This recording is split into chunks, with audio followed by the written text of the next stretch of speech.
Welcome to a brand new episode of IDTALK4ED Live, the show for the unsung heroes of education. I'm your host, Sarfo-Mensah, and if this is your first time tuning in to this podcast, I welcome you and I hope that today's episode is one that will have you coming back for more episodes. And if you're a returning listener or viewer of the podcast, as always, I welcome you back and I hope that today's episode is one that you find informative, enlightening, and as always, insightful. So before we get into the main event, please, if you're on YouTube, make sure you hit that red subscribe button so you can get future notifications on new episodes. Also, if you are on Apple Podcasts or Spotify or wherever you listen to your podcasts, make sure you subscribe there as well. We also are accepting donations for those who want to help us continue to build this powerful platform that keeps on bringing on powerful guests like the one we have tonight. You can do this in two ways. First way is if you want to do a long-term investment, especially if you're someone that has benefited from the content that has been delivered through the Identity Talk Network, you can go on Patreon and become a patron today. And that's as simple as typing in my name, Sarfo-Mensah, and you should find our page where you can get access to exclusive content and behind-the-scenes content that will allow you to learn more about what we do at Identity Talk. Now, maybe you're someone that is still wondering, what is Identity Talk? I need to learn more about this network before I make that kind of commitment. Well, maybe you liked a couple of episodes. If that's the case, I implore you to do a one-time donation, and there are three ways in which you can do that.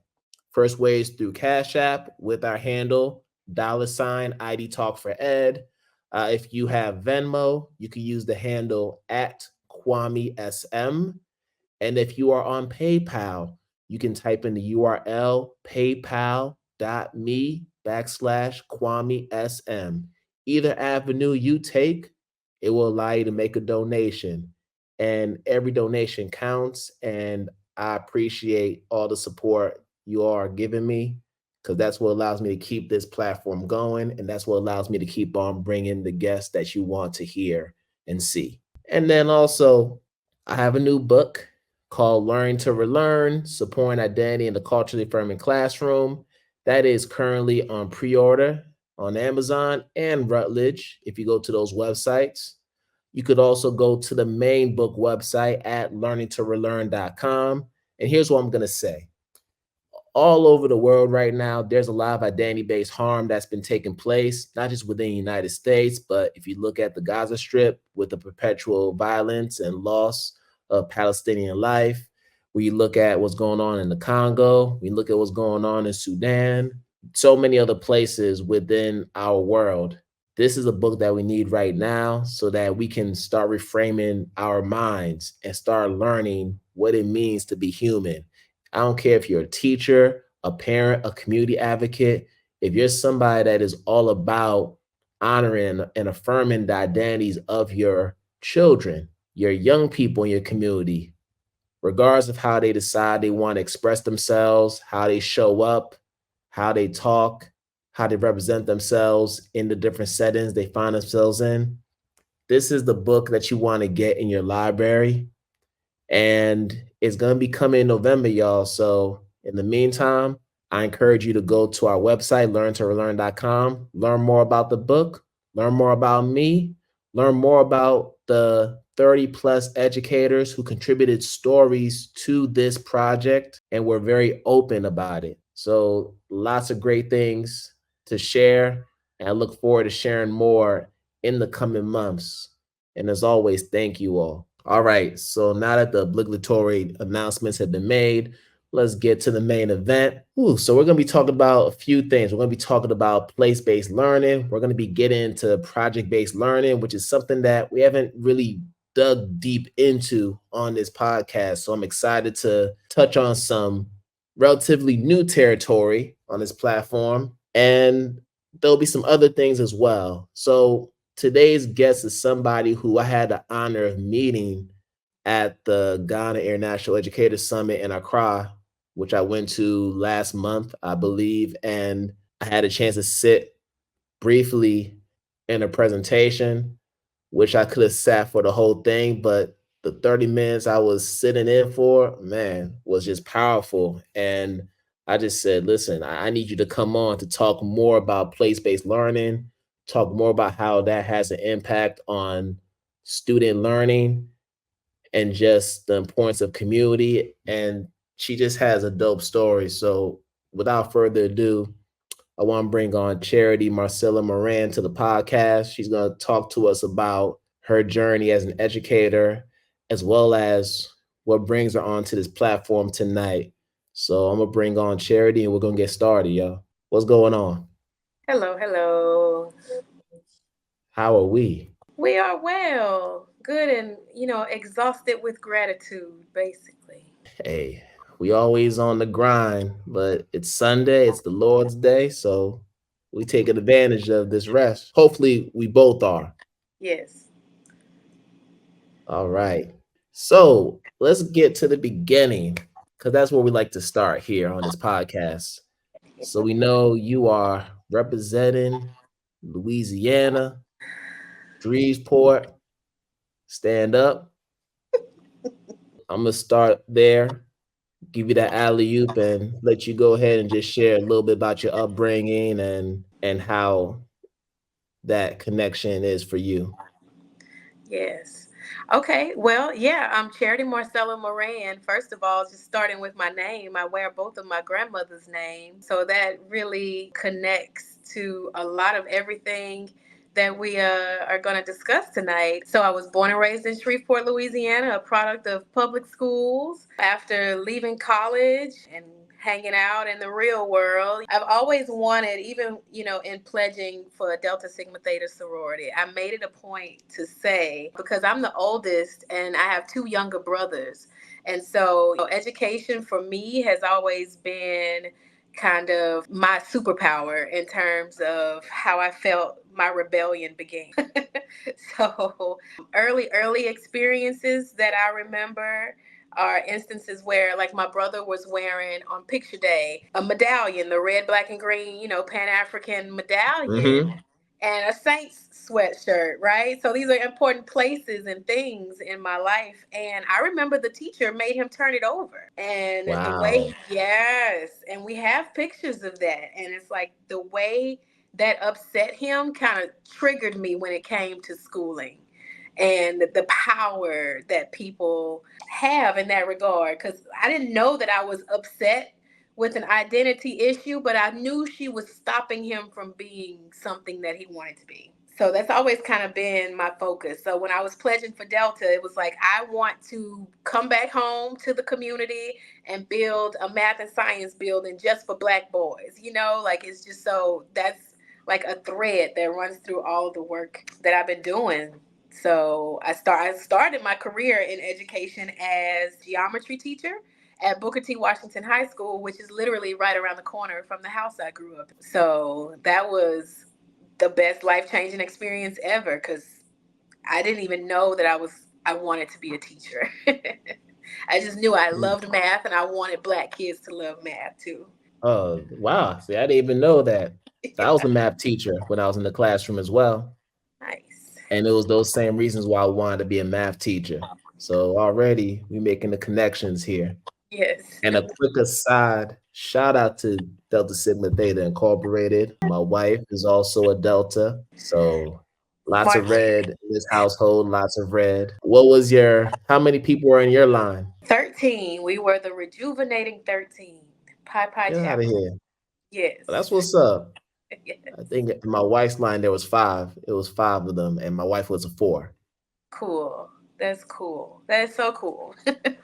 So you were just mentioned about wanting to be a educator because of your love for math and wanting to express that to Black kids, right? So I want to go deeper into that. What else, if anything, inspired you to want to go down that path? Was it a person? Was it a series of events like the one you just mentioned to me?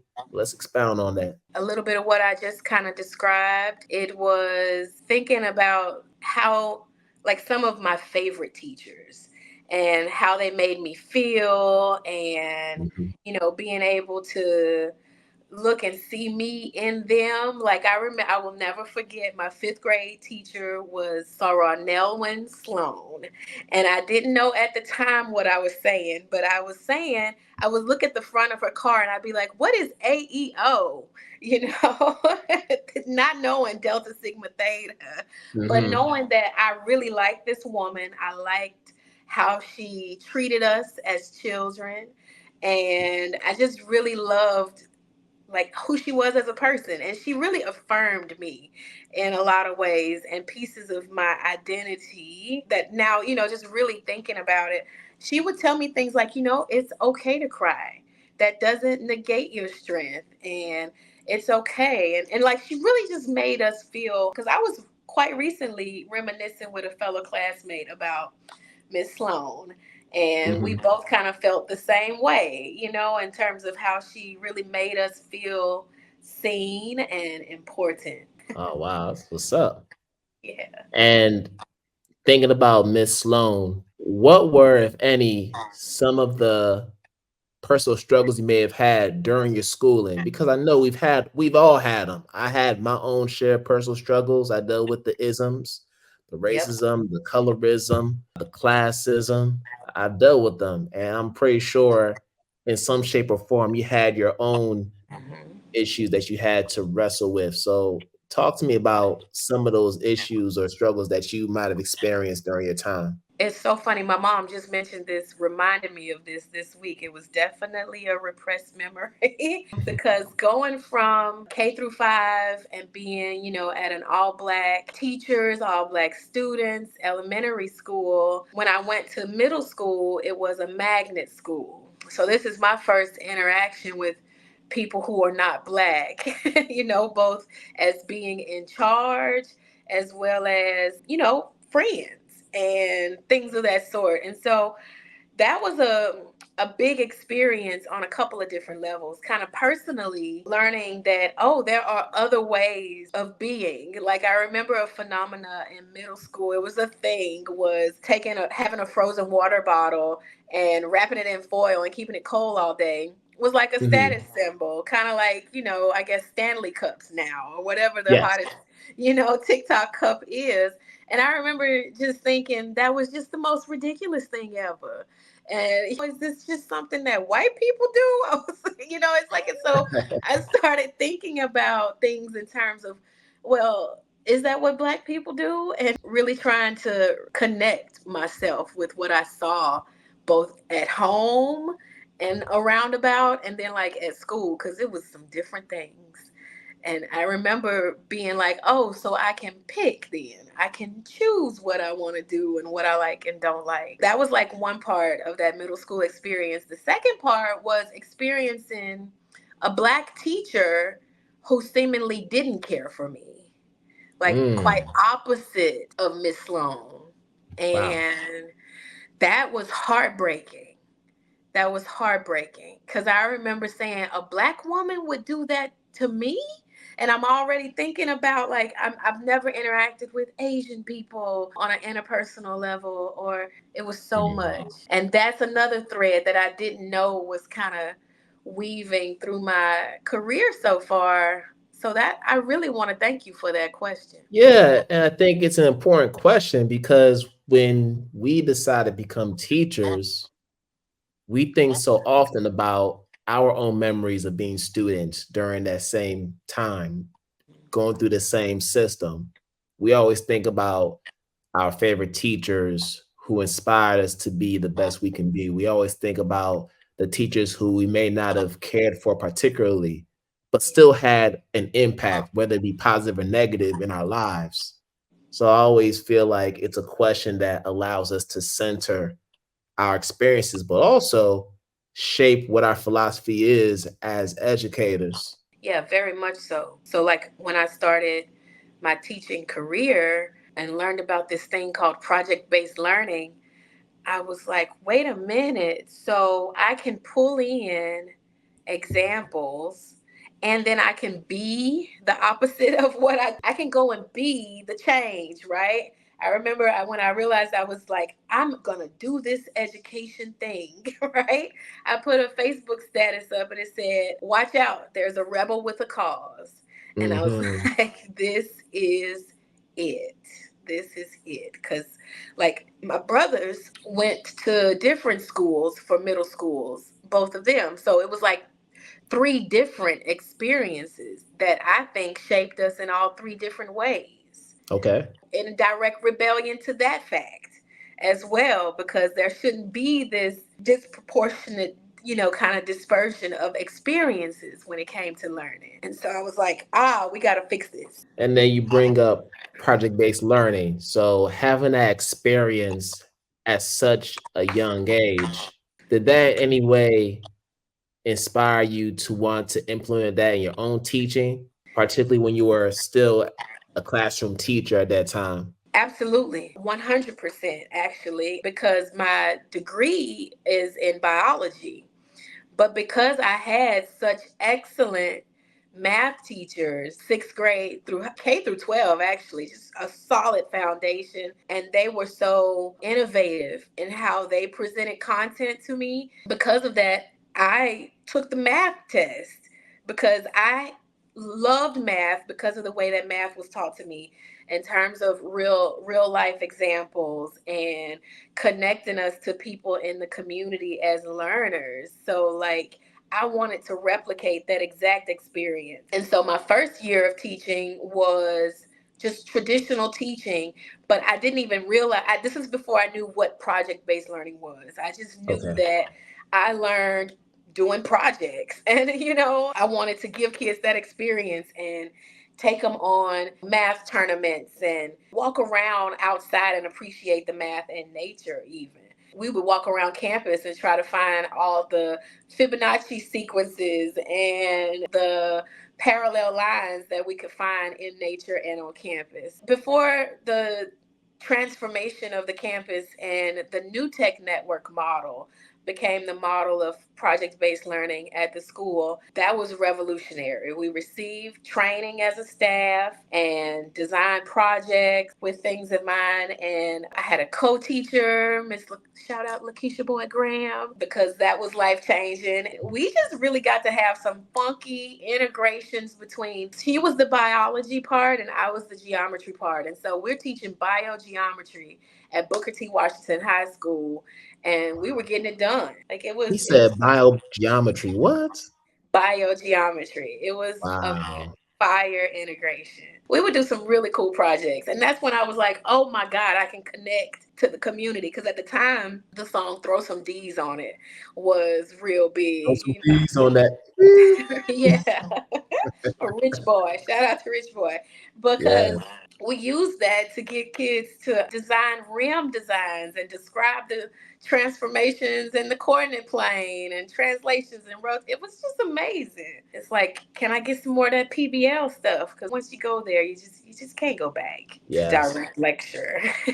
And I'm so glad you mentioned how you do PBL because I think for a lot of people, when they first come across PBL, there's this misconception about what it is. So when they think PBL, like project based learning, they're thinking, all right, instead of doing the paper and the pencil, we're gonna go ahead, let's bust out this construction paper.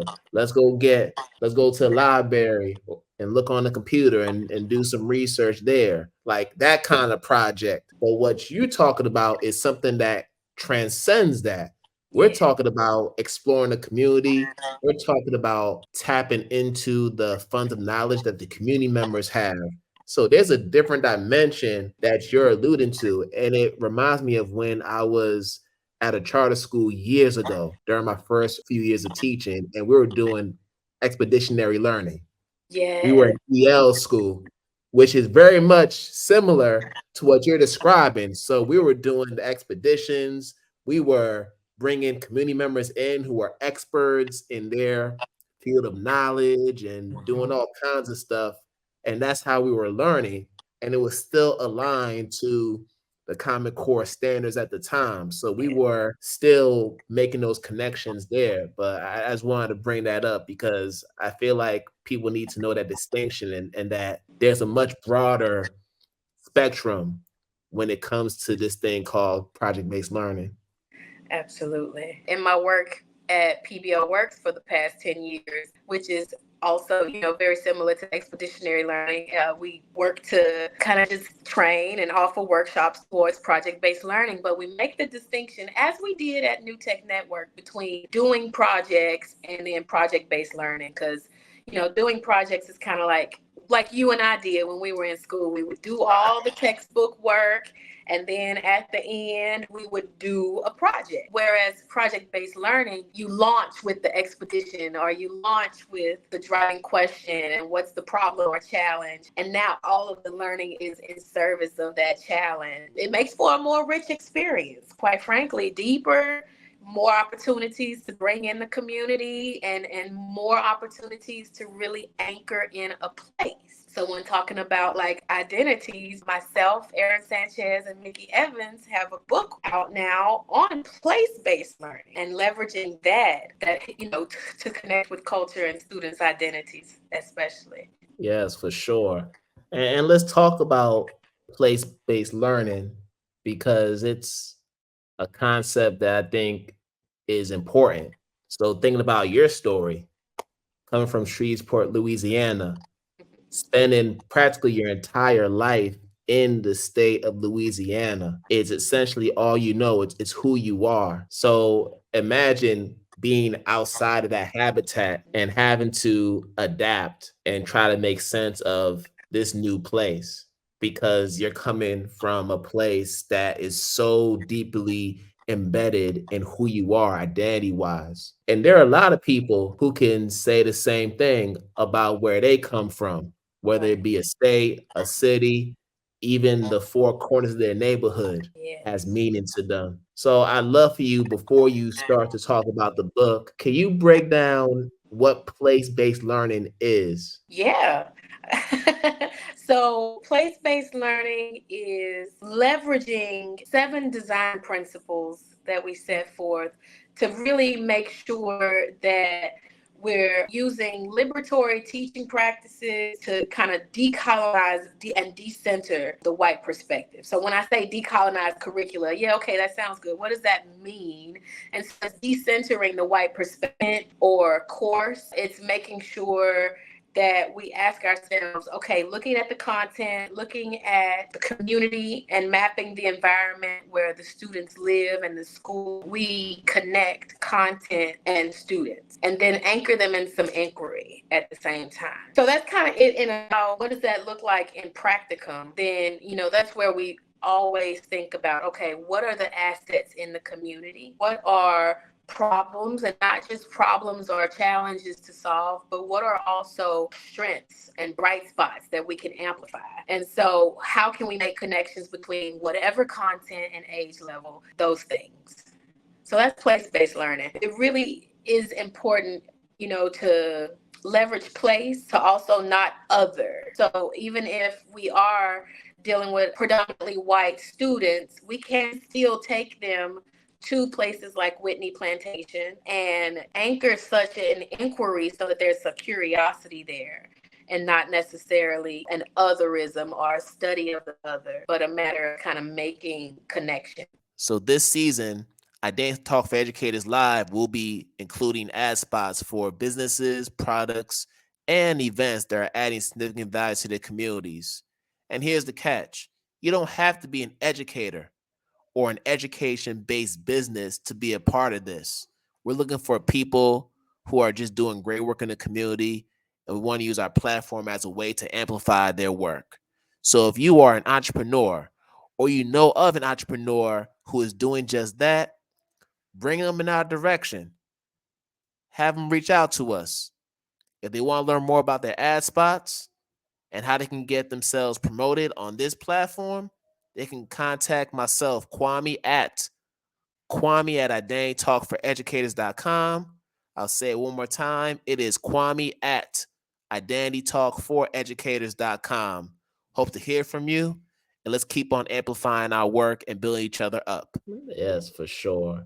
And for those who are watching us, I have the cover place-based learning there, and you can find it on the Solution Tree website, which is the publisher. or you can go to your other book retailers, whether it's Amazon, Barnes and Nobles, wherever you find books. Go ahead and get you a copy of Place-Based Learning. And I want to go ahead and ask you another question with regard to that, because really, like often, I've been thinking about this concept of home. And when you talk about place-based learning, in essence, we're unpacking what home means to each individual student because we all define it differently. So home might not be a physical space. Home could be your actual house, your nuclear family. It could be a circle of people. It could be your homies in the neighborhood, right? It could be DST or whatever D9 sorority or fraternity you're a part of. So home is different in different ways. So if you could just share in your words, what role do you believe place-based learning plays in helping children shape what home means to them, their own perspective of that? Oh, absolutely. By anchoring learning in place, students get to explore themselves by connecting with something other than themselves. And that can come through the inquiry, through the student ownership, through connecting students intentionally with community partners so that as they interact and collide with each of these different pieces of their place that's around them, they can start, picking from a larger bevy of experience and deeper knowledge to decide who they want to be and how they want to be. That's really important in place-based learning to us, and we like to kind of stamp it as it's going to happen every time by ensuring that when we're thinking about the products that students create, one, that we do some co-creation, and secondly, that there's almost always a call to action. There's actually always a call to action so that they know, wherever you think home is. And we talk about this also. I really love this conversation because we think about place as all the things you named earlier, the nuclear family, the organizations, but then also this earth. And then, we can get really macro and meta and think about just the entire universe that we exist in. And so we can get into like deeper topics, deeper connections, and getting students really think about what is home and who am I and how do I want to show up in it. Oh man. And as you're talking, all these thoughts are circling through my head. So you're mentioning this concept of home, thinking about place-based learning. I'm thinking about our indigenous and native people and the fact that they're still trying to reclaim land that's rightfully theirs. I'm thinking about settler colonialism, not just the United States, but even other parts of the world Yes. where you see this happening. I'm thinking about gentrification in Yes. Black communities that's still happening. How so many of us are being driven out of our homes and how we're seeing redistricting within our cities and so many other things. But I want to talk to you about how that looks like from an international perspective, because as you know, I'm in Sierra Leone Yes. and I come across a lot of international educators in the Yes. space that I'm in currently. And you tend to see a lot of white American or white European educators in these international schools. And they come into these spaces, not all, but a good number of them come into these spaces with this idea that they've arrived and they're coming in to save local people in this space. And that's how they approach the work that they do within the community. So when you talk about what place-based learning should look like, you did mention the idea of decolonizing, right? But I'm also wondering, could people mistakenly use place-based learning as a way to perpetuate their saviorist lens, if you will, if not done properly? If not done properly. I mean, yes, but we could almost say that about any pedagogy. Yeah. However, to counter that, because we mean business, okay, at PBL Path, we really mean business. So to counter that, we offer up tools and resources for both teachers and leaders to leverage in terms of thinking about unpacking biases and assumptions, and then making sure that we help them walk through the process of uncovering those community assets. So we're really working on ourselves as practitioners so that we can be the best educators possible in this place-based environment. So we have tools and protocols and discussion tips in terms of setting up structures so that those biases and assumptions can be acknowledged and then warmly dealt with. And then when it's time to uncover community assets, whether it's white teachers moving into the schools or if it's the native people already who are in the schools, and whether it's rural or urban, we want to make sure that we do some intentional discussions and work around things like counter mapping and community mapping, where we really intentionally seek out the assets in the community, the people, the places, the untold narratives that need to be connected to the content. And so, in that way, we're not here to save anything. We're here essentially to uncover and expose and dig deeper together. Because many of the teachers we work with, Bureau of Indian Education schools, on reservations, in urban centers, like across the board, as a result of the work at ASCD Ghana, we have an initial cohort of early adopters there in the central region who are we're digging in together and figuring out what does it look like? What does it look like when we have technology courses and no technology on campus? What does it look like to say, oh, there's a cashew plantation across the road from the school? How do we leverage that business? And so, like, it's been exciting. Is we just have to be really intentional and make sure that we're focusing on the assets and honoring and unpacking our biases ourselves, and really just, having crucial conversations towards those efforts as well. And I appreciate you for breaking it down in that manner because so many international school teachers need to hear this. It is so essential to understand what it truly means to be a guest in a host country, particularly when you're not from that country and you are being of service. Because we do have service learning coordinators in different international schools who are doing certain aspects of place-based learning, maybe not the full spectrum of it, but they're doing certain aspects of it. So if you're in those positions, you want to make sure you're doing that responsibly and having the humility to understand I need to understand what the cultural ways of being are in this space. Let me be a student for a second before I start to coordinate and start to try to connect with the people in the community. Yes, absolutely. And when we provide professional development to spaces, we intentionally, initially take teachers on an expedition of sorts themselves, where we explore the community or we explore the place and learn things about it while simultaneously thinking, okay, how can I infuse this into my classroom?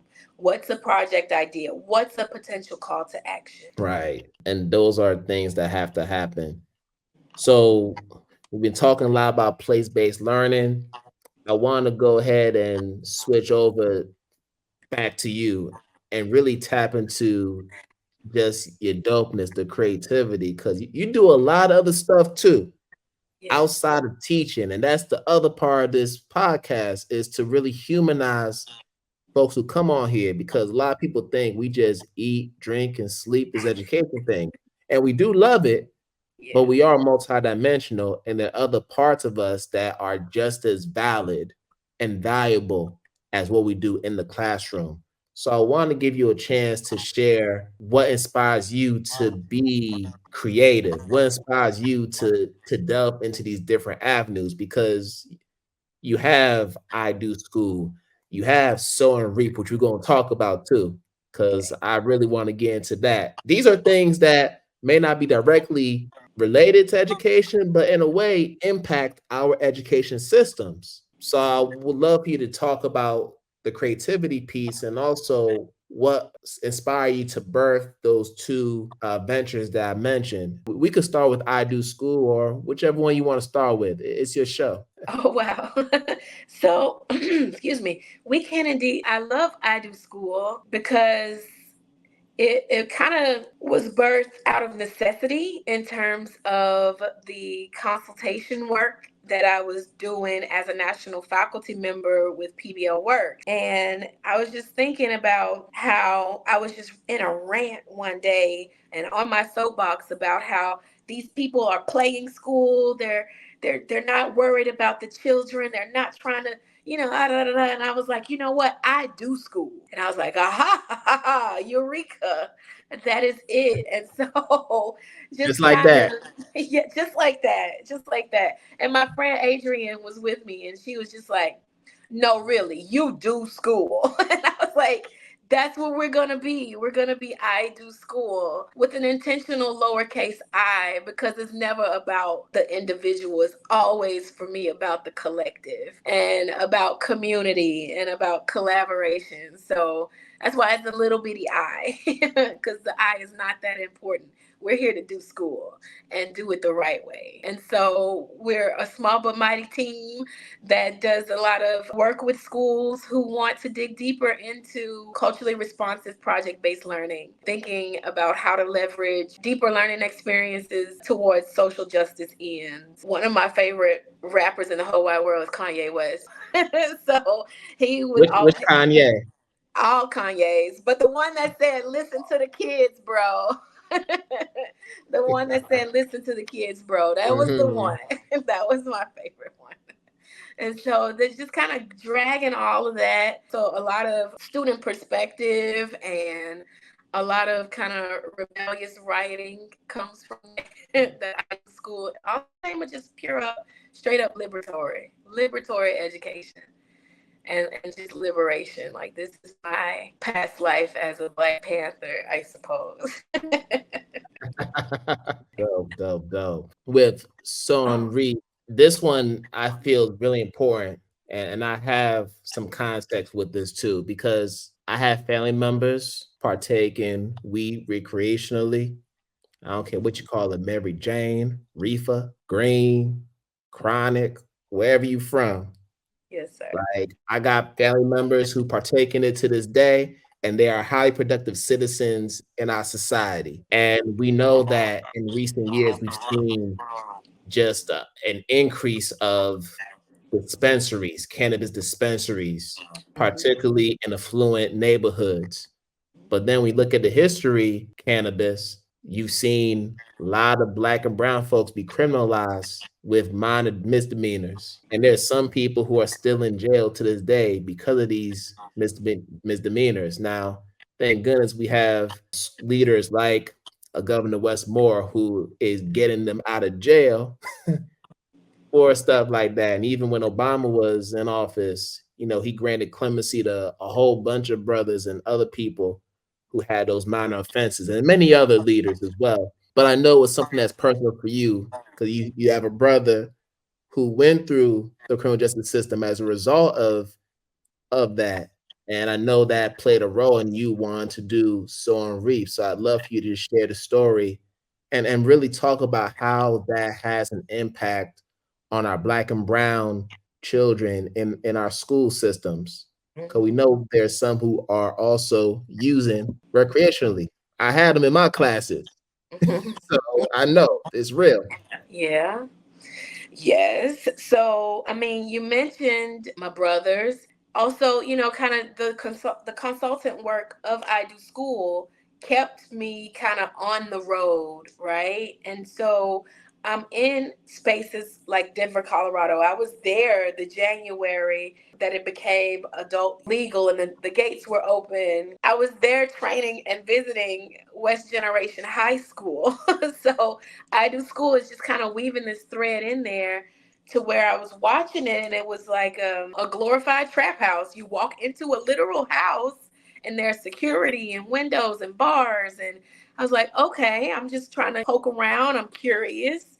And I watched it really rapidly from 2014 to like early 2016, really rapidly open up and evolve from that sort of situation to Apple stores and of sorts, and the displays, and oh my god, the marketing. And I never knew this could be possible because I'm of the dare generation. I'm of the generation, my mom still calls it dope, like as if it is a crack rock, and it's not. It's quite different. And so the whole tabooness of it, but as I'm learning about the medicinal uses, and I'm personally watching it decrease my anxiety as an educator. And I'm also hearing the inquiries of colleagues who are curious and not knowing how to start, or how do I order? How is it measured? What is this? What is this? And just having so many questions. And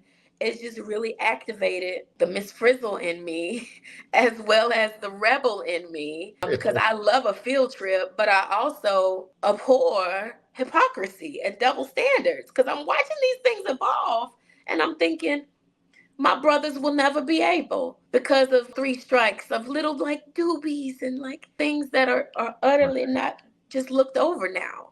And so the more as I like dug into the industry, I'm the type of person that I want to learn more so that I can share more. And that's kind of, you get what you give. And that's where the sowing and reaping comes in. Like there's an Erica Badu verse, and there's tons of Bible scriptures. And Yes. just me as a person, I know I love giving because I always get what I need and have what I need when I need it, because I Hence love your giving. name. Yeah, hence my name, so that's really where it came from. I was like, okay, I love going to concerts and festivals. People are curious. That's mostly where I do my recreational, like, cannabis usage. And so I'm like, I'm the ultimate teacher. I can create deeper learning experiences in the form of excursions and infused suppers where people can come and enjoy and learn. And so that's where the informed consumption comes in.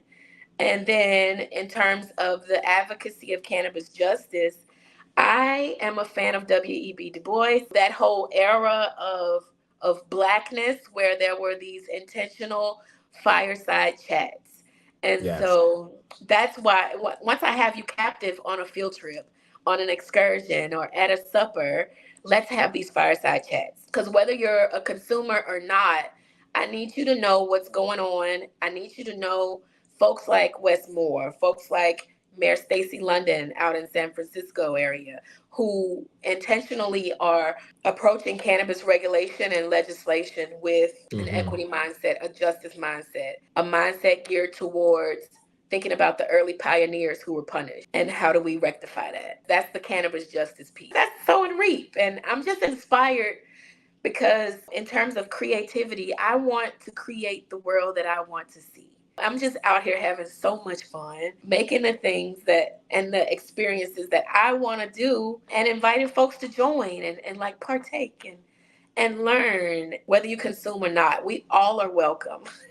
Yeah, I appreciate you for sharing that and being open about it, because for a long time you could even do that publicly, like people in general, but now it's out in the open now with all the dispensaries, and now the research is out there, and people are starting to see the medical benefits of it. You're seeing more CBD products. You're learning more about cannabinoids and all the other oils and the chemicals that come with that. There's a lot of scientific research there to back what has always been true. And I think about the students that I know we've had in the past who would come to school. You could tell they were high, but you know what? They were still passing my test. They were still getting A's and B's on the report card.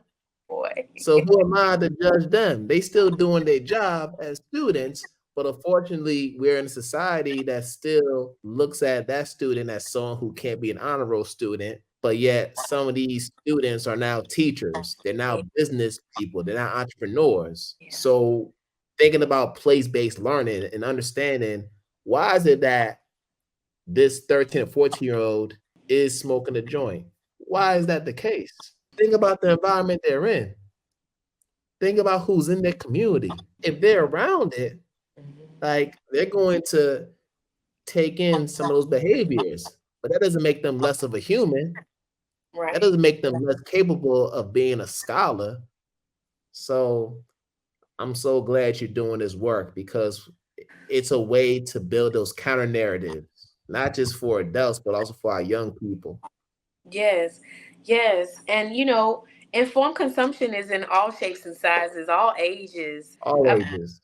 Yeah, because there's something about tagging things as taboo and off limits, even if it's just a cell phone in school. But it could be about cannabis as well, right? Amongst many other things. But then there's another level of knowledge that we as educators need to really consider in terms of what is information and what am I doing a student a justice or my child or whatever if I just call it off limits, or is the justice in giving them the information and letting them then make an informed decision. However, I do agree with age limits, let's be clear. Because at 13, I don't know if brain development research is yet supporting that other than for medicinal reasons, right? But and so I would want to know exactly what is going on such that that child needs that or feels that need. Are there alternatives? Are there more mindfulness practices? What can we do to really unpack that need at that age, at that point? Or is it strictly recreation? And then at that point, there's other conversations, right? So just kind of thinking about all of that. I really love this question in terms of like humanizing educators, because it wasn't until maybe in the past 1 or 2 years that I felt comfortable having these simultaneous conversations in terms of like education and cannabis in the same space. And so that's part of Mm. my identity that's kind of evolving and unraveling right now. So thank you. Right. I mean, it's as much as part of your identity as that Nipsey Hussle canvas that's in the background. You feel me? So Yeah. I want to make sure we name that. But look, Charity, this has been a dope conversation, and man, we could go on forever. Yeah. But I want to go ahead and start wrapping things up with this question that I ask everybody: how do you stay true to the teacher in you? Mm. By forever asking questions. I grew up in the X Files era where you question everything, believe Yeah, nothing. So forever asking questions is gonna keep my curiosity alive, which is connected to my creativity. there we go. Love it. And then finally, how can people connect with you on social media so they can support the work you're doing in all different avenues? Absolutely. So we're on two handles, and they're just quick and easy. I do school and sow and reap. We spell it SEAUX, the Louisiana way, because we are a Black woman owned Louisiana based company. So, all things social media there. You can email me at charity@idoschool.com or admin@sowandreap.com. And both websites, idoschool.com and sowandreap.com. Just holler. All right. Holla at her. Listen, thank you, Charity. If we can do a part two, I would love that so much because it was just great. And I hope you have a good rest of your day. Thanks. It's Sunday. Let's go get some sun. There you go.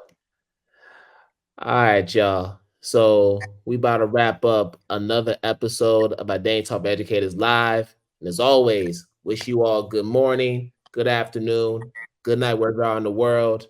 And we're gonna do this again another time. Peace out, everybody.